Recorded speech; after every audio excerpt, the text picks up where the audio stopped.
Welcome back to another episode of The Unknown. My name is Michael Volpe. I'm in Chicago, Illinois, and I write at michaelvolpe.substack.com.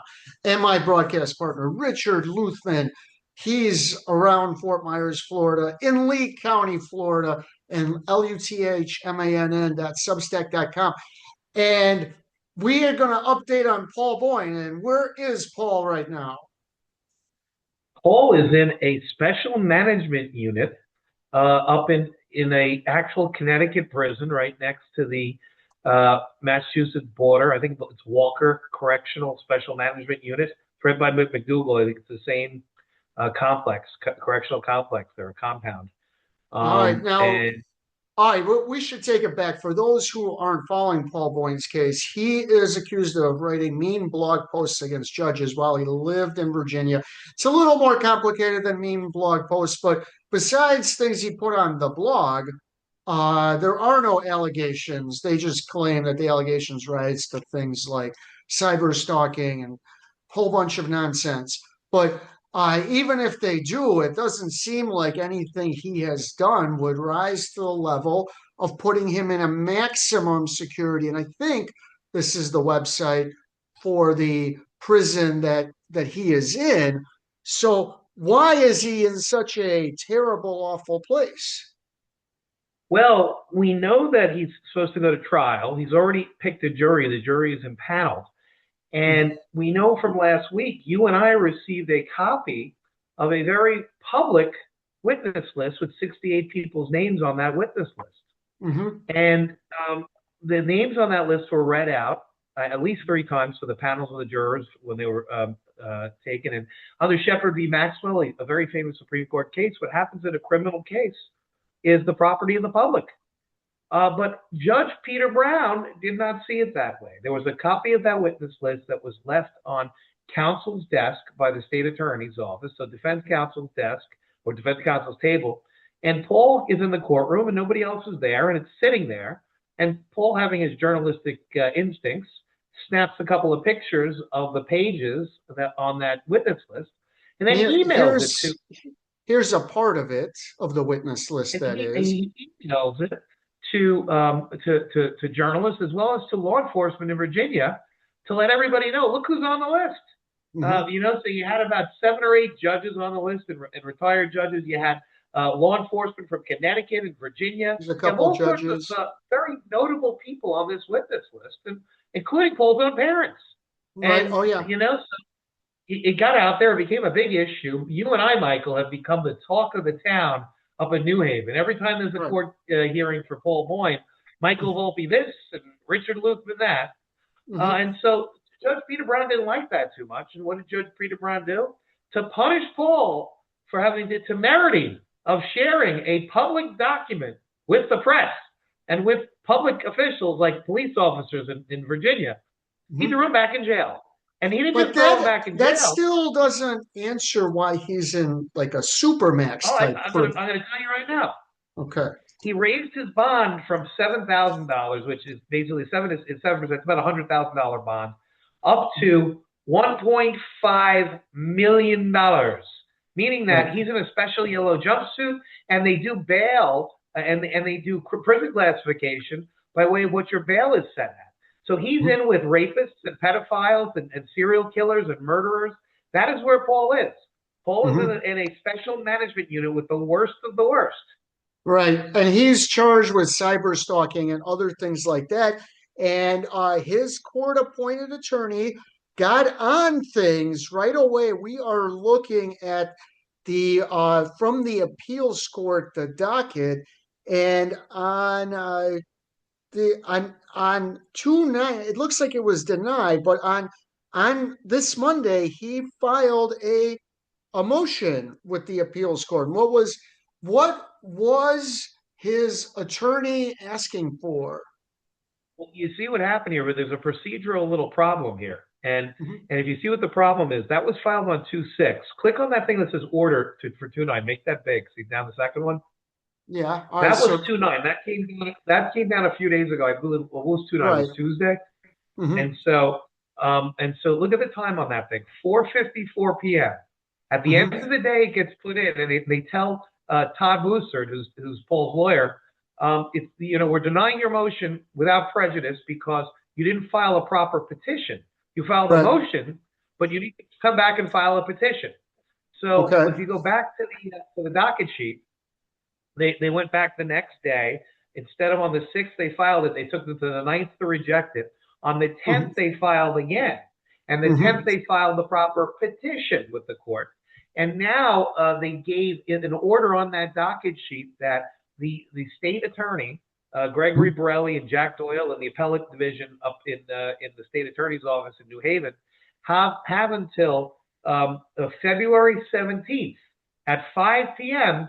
to put in their opposition. And I think this is what we're looking at right here. On February 10th, the defendant filed a petition for review of the bond orders entered by the trial court, Judge Brown. It is hereby ordered sua sponte on the court's own motion that on or before 5 p.m. Tuesday, February 17th, the state shall file either its response to the petition for review or correspondence in this court, whether there will be a change in circumstance filed following trial proceedings that are presently scheduled for February 17th. So they're going to hear this petition. That's how the law is. You can't file a motion if it's supposed to be a petition and they don't cut you a break on the 17th. Is that right? But didn't Judge Brown indicate that Paul would be out of jail on the 17th? So it looks like it's... Well, the procedural nicety is that on Monday is President's Day, and so Tuesday is the next court date, the 17th. And he said on the record, Judge Brown, that he was going to revisit the bond on that day. And Paul believes that he's going to be let out because there's a lot of issues related to a prisoner defendant and in due process and all that type of stuff. Mm-hmm. So the issue there becomes, will he be let out on the 17th? And if he is, that's just very, very, the timing is impeccable. Let's use that word, because the appellate court's not going to have a chance to review it if Brown lets him out. Brown had the opportunity to punish Paul, throwing him into jail for 2 weeks right before his trial, and there'll be no appellate review at that point. So we'll see. They might keep him in. Paul thinks they may keep him in too. So that might be the issue as well. All right. So we're going to see. I hope he gets out.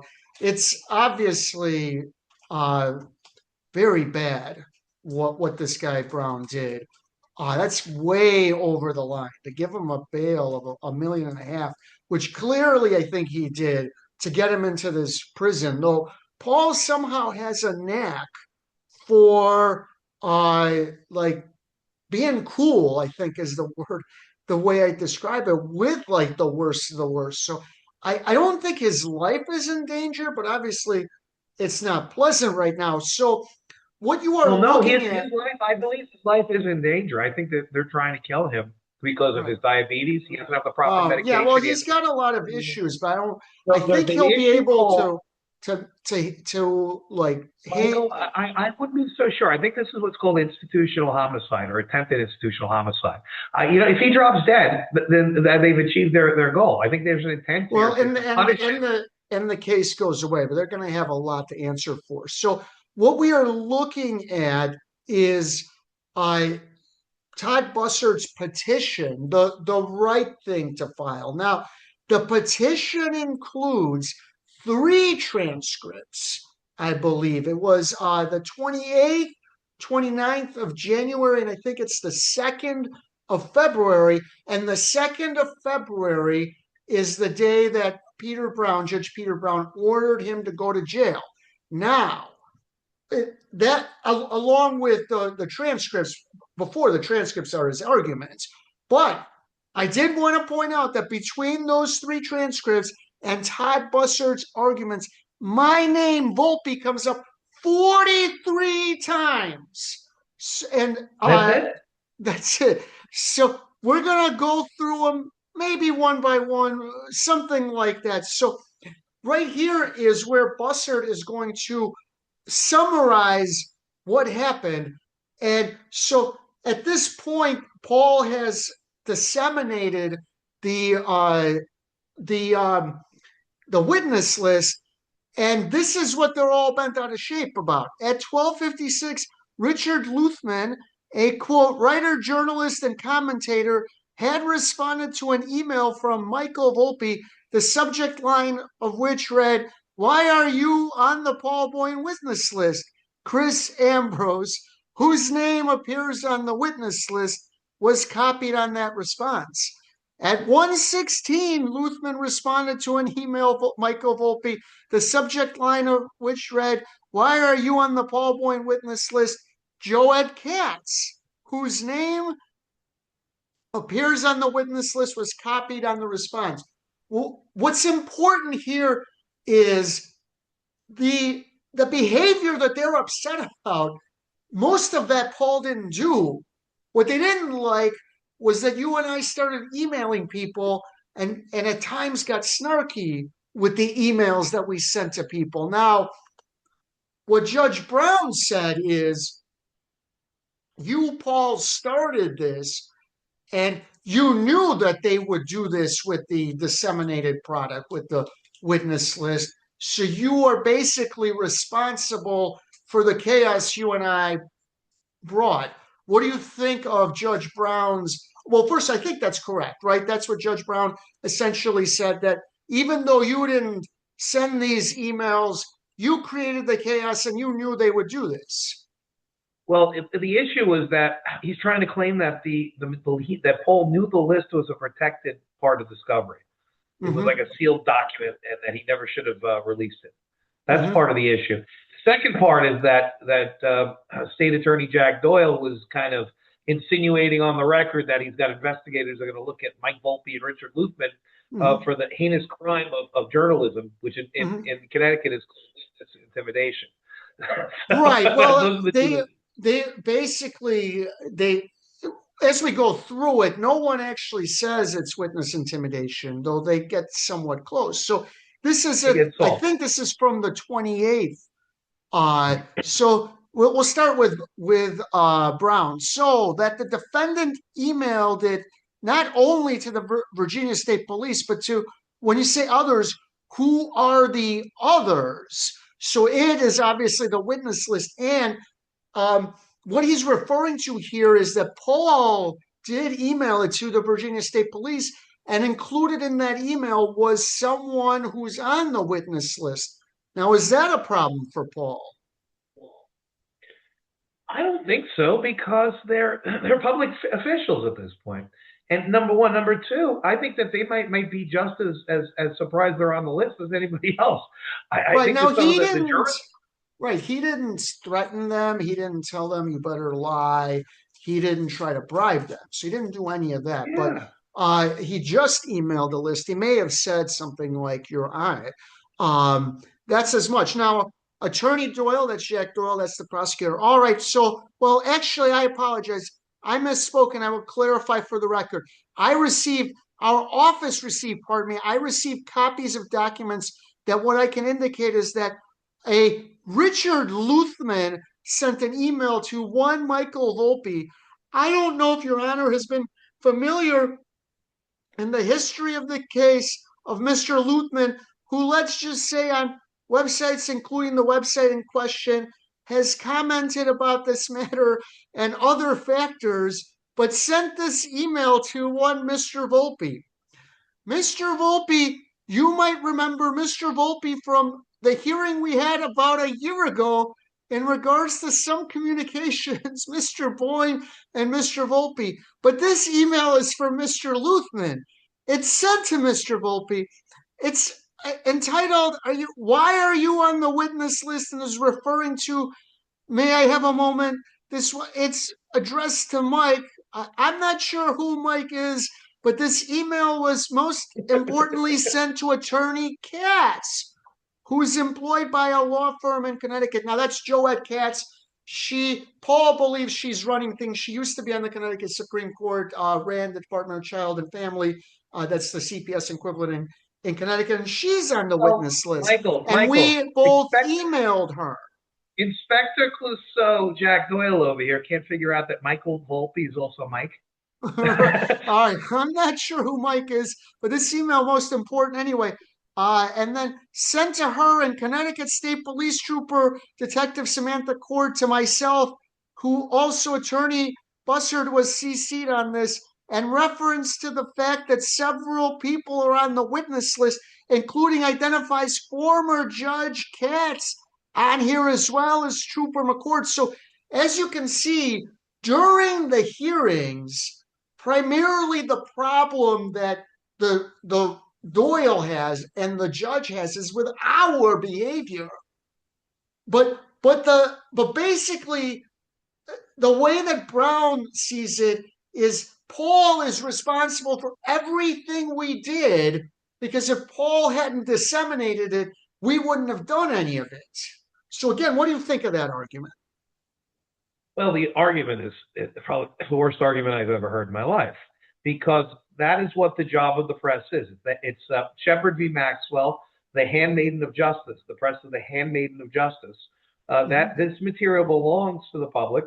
It's in the public domain, and journalists have it, and we can ask questions. That's what we do. And they're Correct. trying to say that. And why are you on the witness list as a question? And by the way, they haven't really said what in these emails yet is objectionable. But let's keep going. Additionally, there's a chain of emails from Mr. Luthman to Mr. Volpe to a variety of other individuals.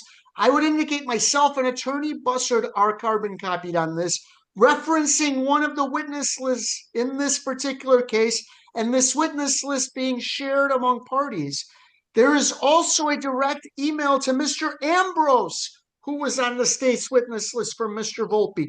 Mr. Volpe's references to Mr. Ambrose, why are you on the witness list for Paul Boyne's trial, for a variety of different things?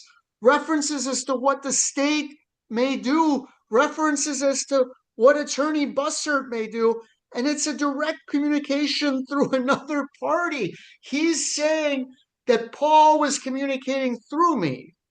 What do you think of that argument? Now, he doesn't present any evidence that Paul sent me an email and said, ask Ambrose these questions, which he didn't, which I would have dismissed. I can figure out my own questions. Granted, it's, Mr. Volpe and others to that potential witness. And this email was at 12:40 p.m. yesterday, approximately. I don't know, 2 hours, maybe a little bit longer, after the state provided that witness list, which was not a public document. Now let's deal with that. That's a lie. That's wrong. But it's not on the docket. How is that not a lie? Shepard v. Maxwell. Read the case. It's a Supreme Court case. The contents of that list were read out into the public. It became part of it as soon as it was uttered into the air of the open courtroom. That's the rule of Shepard v. Maxwell. It's in for a penny, in for a pound. It's not a situation where they can hide things. The witness list becomes part of what was part of the jury and paneling process. They had to read out that list to everybody that was going to be part of the jury. They can't come around and deny that witness list is genuine or part of the record. It is. All right. Let's keep going. You know what it reminds me of, Mike? I'll give you the perfect example. Remember back in the Bush, in the second Bush administration with Dick Cheney, and Dick Cheney had all these special documents. It wasn't classified documents, but he made his own stamps. It was like so super sensitive and super this and super duper that.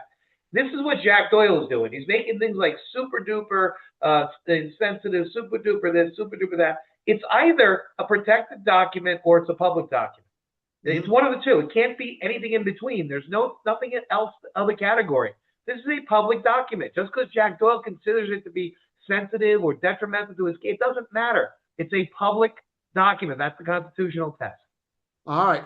2, and if we go chronologically, I think the court was provided copies of these, so I don't know if we just enter them into the record, but if you go chronologically from the emails that the state referenced that were sent yesterday, the first one, again, I wasn't copied on this. Let me see who is saying this. Oh, this is Bussard. So now Bussard, and Bussard, in defending his client, will attack us. You had a little more of a problem with it than I did. We've criticized him, so I didn't have a problem with it. But he may attack us, but that's okay. He's defending his client. Poor toddler. Right. Poor toddler. All right. If you go chronologically from the emails that the state referenced that were sent yesterday, the first one, again, I wasn't copied on this one. So, made aware of it today appears to be from Mr. Volpe to Attorney Doyle, copying a Mr. Luthman at 11:40 a.m. yesterday with that question that Attorney Doyle posed. Why an accused pedophile and Attorney General of Connecticut part of your witness list? So the accused pedophile is Chris Ambrose. William Tong, the Attorney General, the elected Attorney General of Connecticut, is also on the witness list. And I for Doyle to Brit, like, oh my God, what is it going to do to my case that I sent that to him? That is completely irrelevant. But let's see. And then there is listed on what we received, and I think the court received an attachment of that date. That's not attached to what we received earlier. So if the state's saying that was the witness list, okay, I haven't seen it, so I don't know what the attachment is. The next sequentially would appear to be an email that was sent at 12:31 p.m.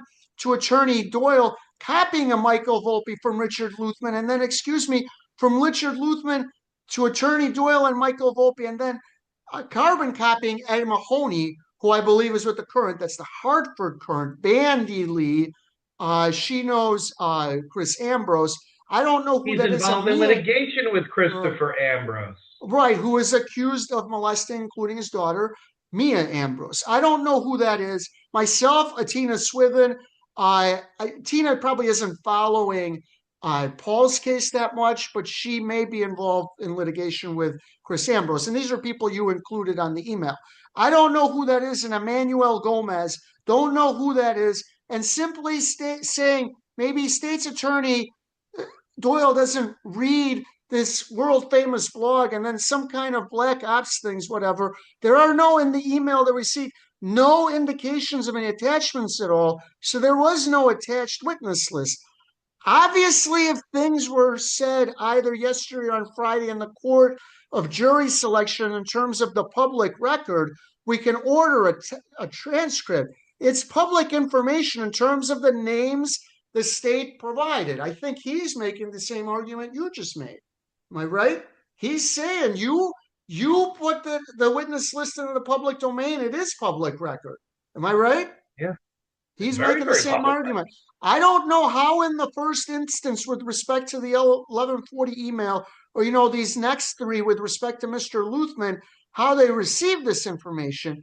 As the court may have seen, there's been various parties in the court, attending these proceedings. Maybe they belong to a third party. I don't know. But then the next one sequentially is 116 yesterday from Richard Luthman to Michael Volpe. I just love, they are hyper analyzing emails that you and I sent. It has almost nothing to do with Paul. C. Singh, who I believe to be former Justice Katz at her law firm address, former Trooper McCord. I don't know if she receives emails anymore. She doesn't. That email got kicked back. Attorney Doyle and myself. Again, no listed attachments, unlike the one that was sent to Attorney Doyle directly. No listed attachment. And then various links to, I'm assuming, various blog posts. I mean, I think the state would agree with me that the independent of Mr. Boyne, Mr. Luthman, and both Mr. Volpe have directed a lot of attention to this matter and a lot of other matters. So they have a whole bunch of things that they are bylined, at least blog posts, videos under their names, and have nothing to do with Mr. Boyne. Mr. Boyne's not a party to them. And I don't, if the state's claiming all these things that have happened over the years with respect to the two of them, they try to attribute to Mr. Boyne. And now he's making the argument I'm making. He's saying, that's them. My client is me. I don't know how they would make the connection directly. I mean, clearly they're interested because they're focused, but in terms of the connection, I don't know. And then the last one from Mitchell Luthman again to Michael Volpe at 12:56. Again, no listed attachments. The CCs, that's Ambrose, Anti-Alienation Project, no idea who that is. Attorney Doyle, myself, and then somebody else. It's a federal court address. I'm assuming that's the chamber's email address, Judge Nagala, but at least I don't know where she is. Is she in Hartford now? Yeah, I think in Hartford. But anyway, so he goes on to argue, so what? So what if Rich sent all of these emails? And I think that's a pretty good argument, no? But exactly. What does it have to do with the price of tea in China? at the end of the day. Really, it has nothing to do with anything. Hmm. Paul is not, it's like if Paul has the longest arm in human history, if he has one that's going from Connecticut to Chicago and Hmm. the other coming to Florida and go right up our asses, because he's the Hmm. puppet master of this whole thing. Come All right, so let's on. keep going. And then also some additional emails that were sent. I'm informed the court yesterday, just as a quick line, I'll try to keep this brief, Your Honor. And let me see, and I think this is Doyle again. Doyle again complaining about emails that I sent. And then some additional emails that were sent. I informed the court yesterday, just as a quick line. I'll try to keep this brief, Your Honor. Just try to keep it in chronological. But as of yesterday, I received on Tuesday morning this week first an email from a Michael Volpe in which I think there's names that I'm concerned about here. Mr. Michael Volpe and a Richard Luthman. Uh-oh. I also want to reiterate that it's very important. I note this. I am not indicating anything that ever was done improper by either counsel for the defense. I think they're officers in the court and they've acted appropriately within what they're supposed to do as attorneys in representing the defendant.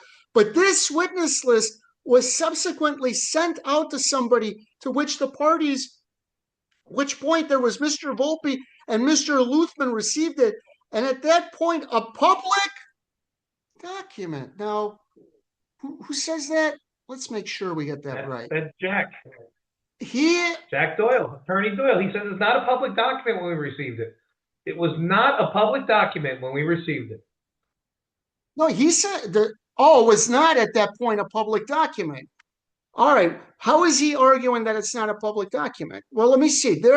Thereafter, I also indicated to the court that an email at how does he say that's not a public document? Because he's doing some very good drugs, Michael.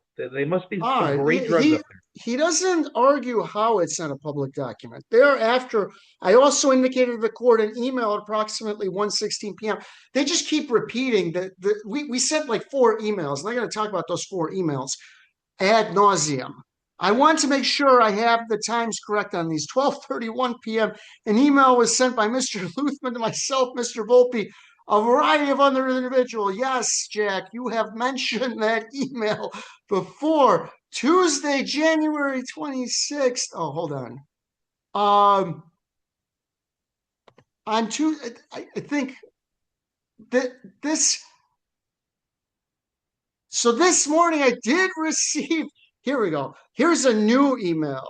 Uh, is this different? Yeah. So this morning I did receive at 9:55 an email from Mr. Luthman that is addressed to Mr. Volpe, but I am CC'd on it, so I've received it as well as Attorney Bussard, and what I can represent. Perhaps he doesn't have to address it, but what at least seems to be based on my experience, at least 3 or 4 members of the media, including representatives of the current. There's some others that I don't know. So now Doyle is upset that you sent another email, and on this email, you included members of the media, in particular, members of the Hartford Current. Terrible, terrible activity.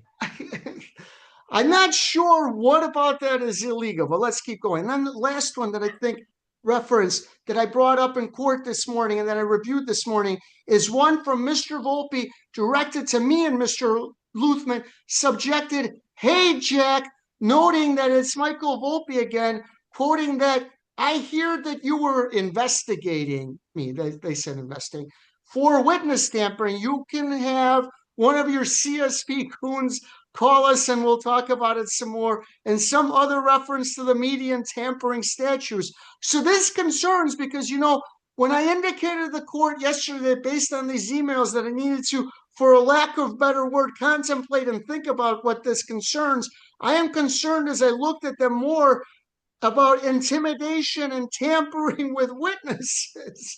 So that's me asking Doyle, or well, I guess not really asking, but he could take it as a question, whether it was witness tampering. And he's upset because I found out that he suggested it was witness tampering. That's what it sounds like. Do I have that right? Yep. He's pissed because you found out. Right. He's mad because things happened in court, and then I find out about them. All right. And I believe the Virginia State Police are very concerned about it, meaning that the witness list got out. But I am concerned about it. But they did receive it and they did provide that to us. So again, I think Attorney Bussard and I alerted each other even just right before walking in court here. I haven't examined or reviewed it, but there is an additional email for Mr. Luthman or Mr. Volpe regarding this matter as well. So it's just non-stop flurry of our emails being discussed. So, and Your Honor, I think was very clear in emphasizing to Mr. Boyne that should anything else like that occur, he would be subject to sanctions going forward. And you would consider that, and I understand why that would be. But in terms of these Luthman or Volpe emails, in terms of things on which former Judge Katz or Ambrose were there is no witness list attached to those. I think there might have been, and I think this is Bussard. It's Uh, not, yeah, it's not, but for sure. right. So that's Bussard defending his client. But I think, and again, Bussard's main argument is, that's Volpe and Luthman. What do you want from me? All right. Okay. Now this is when when Bussard takes a shot at us. Now, with respect to Luthman and Volpe, I know very little about Volpe. I mean, I'm aware of the blogs and these videos and all that stuff that they do. I think Attorney Doyle and I both have seen these things. I think Your Honor may not, look at these things and probably, fair enough. But you look at, and let's say, I don't know if it's Volpe's email. I don't think he says it, but Luthman purports to be a journalist. I definitely say it, but whatever. Okay, I'm not going to take any position if he wants to come into court or have, as a member of the media, have his counsel come in. Fair enough, deal with that before. Okay. And now they're arguing about whether or not we're journalists. This is Yeah. how far it goes because Doyle initially inserted us, and then through that Brown then uses us to put Paul in jail. And so let's keep going. Let me see who wrote this.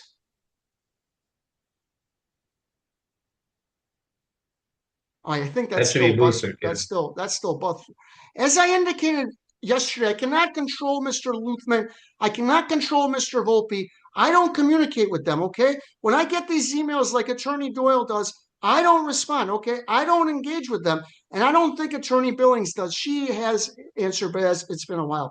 As a defense, we don't engage with this, and as the state has conceded, it has no evidence or any indication that Mr. Boyle is directing them to do anything.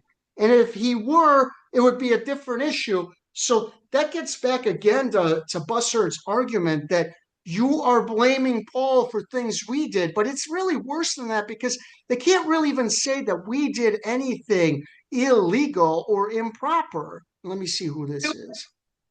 First Amendment, the press clause. Right. That's the crazy part. We're doing news gathering. We're doing verification of facts. We're asking them questions. Well, that's what we're supposed to do. Mm-hmm. All right. Again, if you read the blog and the state did, they've been monitoring for years, okay? There appear to be one or more mentally ill people. And the state decided to say, we're going to prosecute this gentleman out of this group and we're going to bring him to Connecticut. And then what? Expect this to kind of constant attention to judicial proceedings is going to stop? No. They gave oxygen to it. They breathed life into it. So they are unwittingly or not driving this train. And I'm not saying that's what they want because I understand they don't. But it is what it is. And it's not absent anymore. And you can't fault Mr. Boyne for what Luthman and Volpe are doing. They're going to do their own thing. I don't know. What are we doing?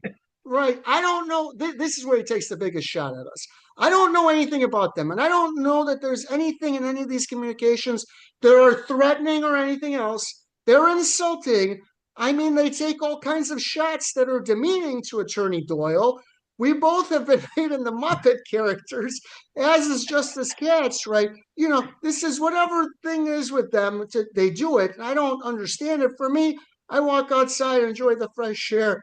But again, I don't get it. Okay, he doesn't appreciate. I don't make him into Muppets. He doesn't appreciate your thing. Uh, but so um, but his argument is that this is our thing and it's not Paul's thing.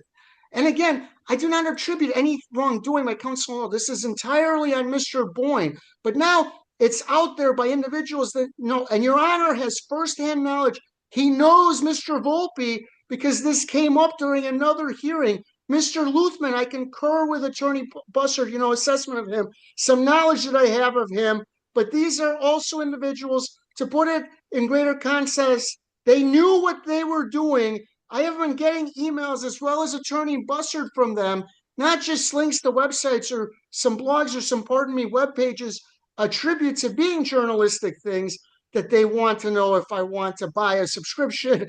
I don't say I've got. I guess he must read my.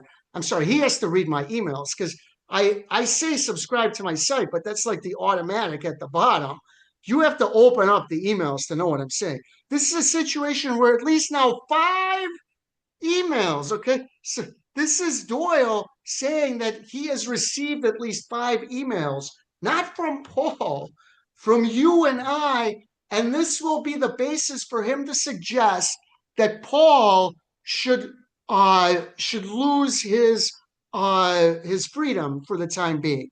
Maybe Now, that cheap fuck should go into his wallet and buy a subscription to yours and my Substack. right. Maybe he should. Now, I don't think they're paying the attorneys enough out there. right. Now, with respect again to this, it's amazing that 3 days worth of hearings were nothing more than discussing our emails. Now, with respect again to this email this morning at 9:55, that again, Mr. Luthman sent to Mr. Volpe and copied Attorney Doyle and myself, 6 of the other individuals, or emails addressed, copied in on that email, are all people associated with the Hartford Courant, which Jack Doyle doesn't like. He doesn't like that you sent him an email and copied members of the Hartford Courant because, God forbid, one of them might get interested and they might publish the witness list, which they have not done. Do you know that this is correct? Multiple members of the Hartford Courant have been given a copy of the witness list and not one article about the witness list. Oh, they're in the pan for the judiciary. Isn't Ed Mahoney on the Judiciary Committee for the media? He's right. He's inside he's the fox in the henhouse, Right. Amazing. And again, this may trouble the state. They have a First Amendment right to do these things. Now, this is Bussard, I think. Yeah. All right, hold on. And I think, let's start here. Now, with respect to this email, all right. So again, I understand the state's position, but what the state's basically saying is there's this Richard Luthman and this Michael Volpe, and because somehow they are interested in support Mr. Boyne, he has to be essentially punished or have his bond conditions modified because of their actions. You know what? Bussard was great in this hearing. This is how you defend your client, even though it didn't go his way. This is exactly right. That is a great argument. He is saying, you're punishing my client for the actions of someone else, that he is supposed to predict what they're going to do, and he's going to be responsible for everything they do. And they kept reading the emails. None of the emails are threatening. None of the emails amount to witness tampering. What they didn't like was that people got emails. And I'd have to go back and look. And again, this would be the idea of fair notice. I want to go back and look at the various blog posts and things that they did over the course of 18 months that Mr. Boyne was housed pretrial to see how much they wrote about this case. I think about as much when he was in jail as we do now. It wasn't that difficult to get a hold of him. So Mr. Boyne being in custody didn't preclude them. And again, this may trouble the state. They have a First Amendment right to do these things. Excellent. One of my favorite arguments. Anytime you stand up for the First Amendment, you're good in my book. The state's not claiming that this email to Mr. Volpe, in which Attorney Doyle is copied, is harassment or a threat or anything else. They're not claiming any kind of criminal misconduct. It's an inconvenience. It's an annoyance. They're annoying people. It's kind of close. There's a little of that. There's no question about that. But without more, it's not a situation like before where Your Honor would, I guess, Mr. Boyne, again, there was no claim that it was illegal, but he had been emailing judges, and Your Honor said cut it out and made it a condition he can't email any more judges. There's no claim that he has. But that wouldn't preclude Luthman or Volpe or anybody else or any member of the public from doing so. He's correct again. Another excellent argument. So respectfully, I don't think there's any basis to modify Mr. Boyne's bond, particularly no basis to raise it, to detain him at this point. If there are additional conditions, I'm not sure what those will be, but we can talk about those. But again, he's not the one who's sending these emails to Mr. Volpe or to Attorney Doyle or anything else. And the next one, I realize the state's going to file something. I would just ask relative to whatever the state's going to file, and this is sometimes an issue when dealing with state's attorney, not these state's attorneys, and I think Your Honor has highlighted this, so hopefully to take this to heart, is to provide authority. So when the state tries to analogize the witness list to discovery, well, there's authority for that, because I think that the authority that exists out there doesn't ever characterize it as such. So it's distinct, and I think it should be recognized as such. When the state continues to perpetuate this idea that somehow these Luthman and Volpe emails were done at the behest or behalf of or purged by Mr. Boyne, well, if they want to continue to claim that, then they need to actually present some level of evidence, because there's nothing there. Now, this is another important point, because what Bussard was arguing here, among other things, is that if they're going to raise his bond, we are due notice, meaning first you file, and then you give us a chance to respond, and we set a hearing, and we argue it. And that's important, because in the end, that's not what happened, is it? What happened? That's not what happened at all. So what Basically, happened? this was a rush to detain and punish Paul. This happened on Friday, and over the weekend, Doyle actually sent a note to Bussard and said, we're taking it back. We're not going to try to raise his bond. Yeah. Despite that, Judge Brown ordered a hearing without telling anyone what it was about. And at that hearing, on his own motion, Sua sponte, he raised the bond without giving notice. Again, exactly how there, without any notice, and what the hearing concerned, defendant confronted the court, taking the bench, and immediately advised it was taking sua sponte in relation to the issue raised last week. And that's what he did. And I think we can get it. Okay, the court scheduled this hearing sua sponte to address the defendant's bond and conditions of release. Upon further reflection, the court felt compelled to act today and not wait for the state to file its motion that we discussed last week. The court is aware that the state has withdrawn its oral motion for review of bond and conditions. I saw that email last night. I'm going to put the following things on the record. I'll give counsel opportunity to respond, certainly, which was an email from the defendant dated January 27th to Tom Lambert of the Virginia State Police with a CC to Sean Kelly. And this guy, Sean Kelly, is on the witness list, and that's why they think it's a problem. Sean Kelly is listed as a potential witness on the state witness list. It is clear to the court that the defendant took a picture of the witness list, which was provided to defense counsel, and placed it on defense counsel's table. The witness list was attached to the email sent to Tom Lambert. CC to Sean Kelly, who, as I state, appears to be a potential witness on that list. It is also clear to the court that a picture of at least a page of the witness list, that might have been more, was shared with others who have posted said page, or perhaps the entire list on a website. In addition, several persons on the witness list have since been contacted by third party in regard to their potential role as witnesses in the upcoming trial. Now the court finds that this contact made by the defendant, as well as the contact made by third parties, has no legitimate purpose other than to attempt to harass, intimidate those contacted regarding testimony in this case. Did our emails have any legitimate reason besides harassment and intimidation? Well, there's something called journalistic purpose. I think that has a that's only been also Paul's notice. Paul's a journalist. His had journalistic purpose, but also had notice. I don't think that the Virginia police knew that they were on this list. They may not have known. And Paul's almost incredulous that the Virginia police are on the list because, frankly, it establishes his civil rights claim. You know, and another side, Mike, Brown, I think, should be impeached. I think that he should be removed from the bench. I think that he's a derelict in his duty as a judge.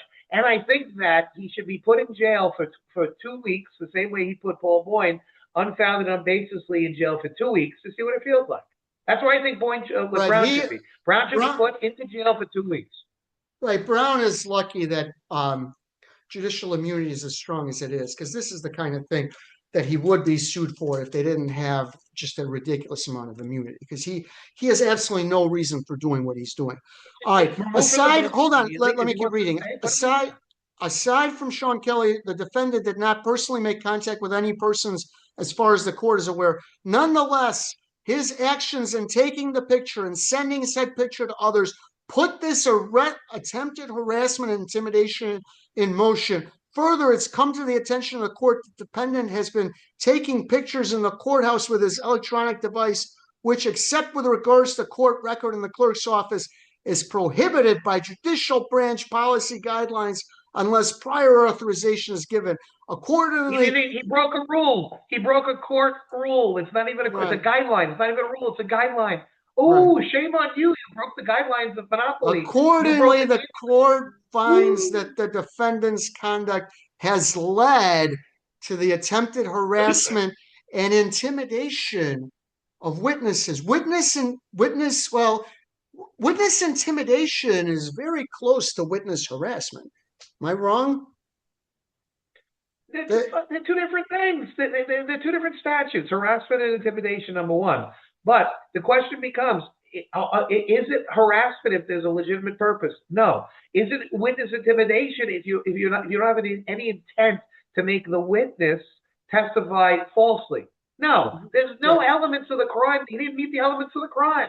You know, first of all, Brown doesn't lay out what the elements of the crime are. So lay out the elements of harassment and the elements of witness intimidation. And then he's not even saying that the crime was a complete. It was an attempt on a crime.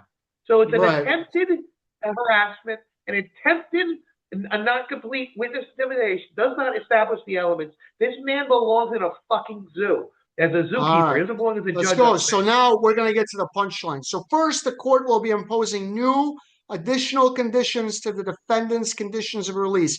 Number one, the defendant will be able to see exhibit and court-related documents in the presence of his attorneys, may not have copies of anything. That sounds like that violates his due process. The defendant will be banned from bringing any electronic devices into this courthouse.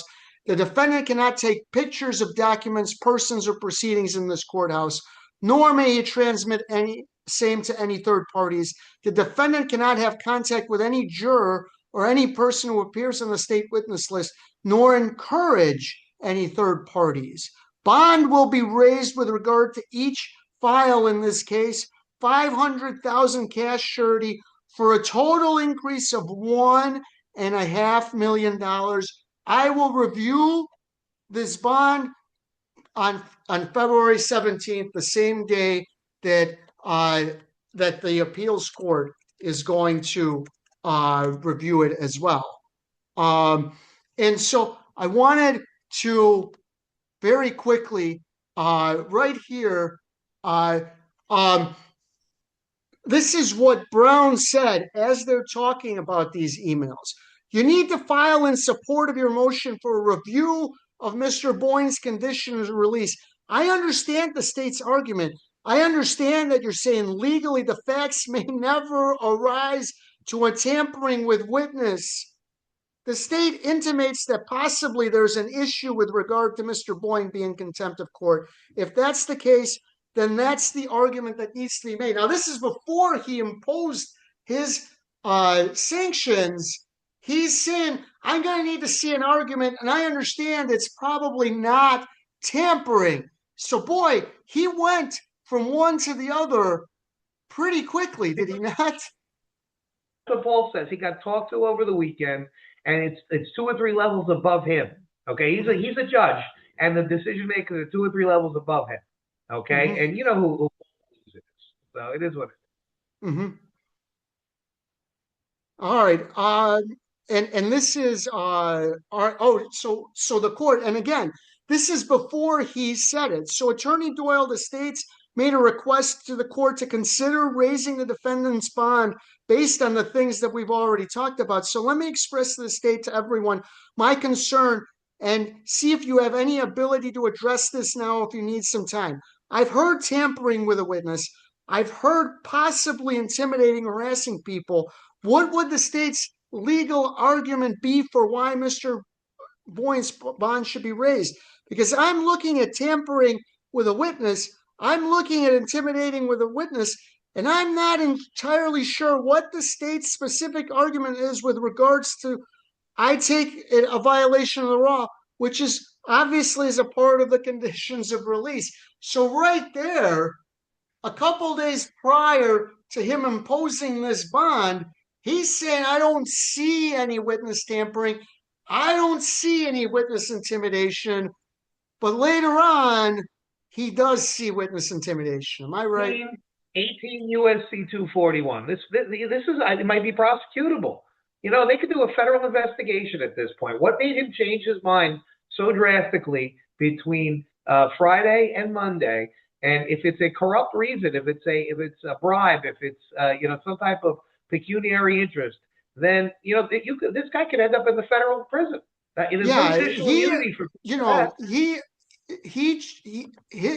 He's talking completely differently. Unless he's a victim. On Monday. Do they have Judge Brown's daughter tied up in a basement? Right. Look at this. So here he is on Monday. Now the court finds that this contact made by defendant, as well as the contact made by third party, has no legitimate purpose other to attempt to harass and intimidate. That is not what he said a couple of days prior. He changed his mind. This is very bad. It's corrupt. Mike, maybe this is like Nancy Guthrie. Maybe somebody from his family is in a basement someplace tied up, and then he said, you have to keep Paul in jail or else your family member is going to die. That's like one of the few things that would explain that to me. How do you do a 180 over the weekend unless something happens? You get talked to, but not just talked to. Listen, no, Mike, it's a very important point. You're a lawyer, you're a judge. You look at this on Friday, you say, I don't see how this meets the elements of the crime, right? There's nothing that anybody can tell you over the weekend factually that will change that.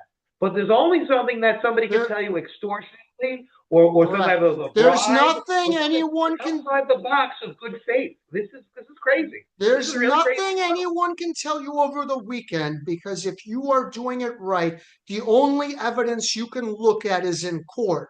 You have not seen any new. From the moment that he said, I don't see intimidation and harassment or tampering, to the moment that he changed his mind, no new evidence was presented. He should only be looking. He shouldn't be reading our stuff unless it's withdrawn. The evidence was withdrawn. The application was withdrawn. Correct. I don't know what happened, but let me tell you, bringing these charges was incredibly corrupt. What they have done since is much worse. The U.S. attorney, the FBI should be on these people like stick on shit. But you know what? They're the judicial mafia. They're the Connecticut judicial mafia. And this is what happens in Connecticut. It's the worst case. It's the worst state in the country. One of the worst. Chicago's pretty bad. California's bad. I think Connecticut might take the cake. New York is terrible. But I think this might take the cake. I don't think I've seen this. This is stories you hear about from Mississippi in Reconstruction. When Right. this is the type of stuff that you hear about, like lynchings and Ku Klux Klan type stuff. This is a Right. Ku Klux Klan Act prosecution in waiting. That's what Right. this is. All right. Okay. That's it. We'll be back soon.